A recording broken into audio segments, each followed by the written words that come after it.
ಗೋವಿಂದ ಹರಿ ಗೋವಿಂದ ಕೇಶವ ಕೃಷ್ಣ ಜನಾರ್ದನ. ಕೃಷ್ಣಂ ವಂದೇ ಜಗದ್ಗುರುಂ. ಶ್ರೀ ಶ್ರೀ ವೇದವರ್ಧನ ತೀರ್ಥರ ಪ್ರಥಮ ಪರ್ಯಾಯ ಆರಂಭಗೊಂಡಿದೆ. ಹಾಗಾಗಿ ತಾವು ಎಲ್ಲ ಕೃಷ್ಣ ಭಕ್ತರಿಗೆ ಸೂಚನೆಯನ್ನು ಕೊಡ್ತಾ ಇದ್ದಾರೆ. ಕೃಷ್ಣ ಭಕ್ತರು ಕೃಷ್ಣದೇವರ ದರ್ಶನಕ್ಕೆ ಬರುವಾಗ ತಾವು ಬರ್ಮುಡ ಇತ್ಯಾದಿಗಳನ್ನು ಧಾರಣೆ ಮಾಡಬಾರದು, ಮತ್ತು ಶರ್ಟ್ಗಳನ್ನೆಲ್ಲ ಧಾರಣೆ ಮಾಡಬಾರ್ದು. ಸ್ತ್ರೀಯರು ಕೂಡ ಹಾಫ್ ಸ್ಕರ್ಟ್, ಬರ್ಮುಡ ಇತ್ಯಾದಿಗಳನ್ನು ಧಾರಣೆ ಮಾಡಬಾರ್ದು.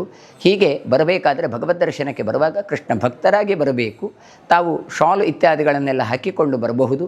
ಹಾಗಾಗಿ ಪುರುಷರು ಕೂಡ ಅಷ್ಟೇ ಅಂಗಿಯನ್ನು ತೆಗೆದು ಶಾಲನ್ನೆಲ್ಲ ಹಾಕಿಕೊಂಡು ತಾವು ಕೃಷ್ಣ ದರ್ಶನಕ್ಕೆ ಬರಬಹುದು ಅಂತ ಸೂಚನೆಯನ್ನು ಕೊಟ್ಟಿದ್ದಾರೆ. ಬೆಳಗ್ಗೆಯಿಂದ ಸಾಯಂಕಾಲದಿಂದ ಬೆಳಗಿನವರೆಗಿದ್ದು ಎಲ್ಲವೂ ಕೃಷ್ಣ ಪೂಜೆಯೇ ಆದದ್ದರಿಂದ ಮಧ್ಯಾಹ್ನವರೆಗೆ ಅಂತ ಏನೊಂದು ನಿಯಮಗಳಿತ್ತು, ಅದನ್ನು ರಾತ್ರಿವರೆಗೂ ಕೂಡ ವಿಸ್ತಾರ ಮಾಡಿದ್ದಾರೆ. ಸಾಯಂಕಾಲವೂ ಕೂಡ ತೊಟ್ಟಿಲು ಪೂಜೆ, ರಾತ್ರಿ ಪೂಜೆ ಇದೆಲ್ಲ ಇರ್ತದೆ.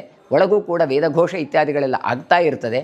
ಎಲ್ಲವೂ ಕೃಷ್ಣನ ಪೂಜೆ ಎನ್ನುವಂತಹ ಕಲ್ಪನೆ ಜನರಿಗೆ ಬರಬೇಕು. ಹಾಗಾಗಿ ಕೃಷ್ಣ ಭಕ್ತರಾಗಿ ತಾವು ಕೃಷ್ಣ ಪ್ರಜ್ಞೆಯಿಂದ ದರ್ಶನಕ್ಕೆ ಬರಬೇಕು ಎನ್ನುವ ದೃಷ್ಟಿಯಿಂದ ಸರೋವರದ ಮೂಲಕ ಏನೊಂದು ಪೂರ್ವ ದ್ವಾರ ಇದೆ, ಮಹಾದ್ವಾರ, ಅಲ್ಲಿಂದ ಒಳಗೆ ಪ್ರವೇಶ ಮಾಡಬೇಕಾದರೆ ಯುತಕಗಳನ್ನು, ಅಂಗಿಗಳನ್ನು ತೆಗೆದು ಬರಬೇಕಾಗಿ ವಿನಂತಿಸಿಕೊಳ್ತಾ ಇದ್ದೇವೆ.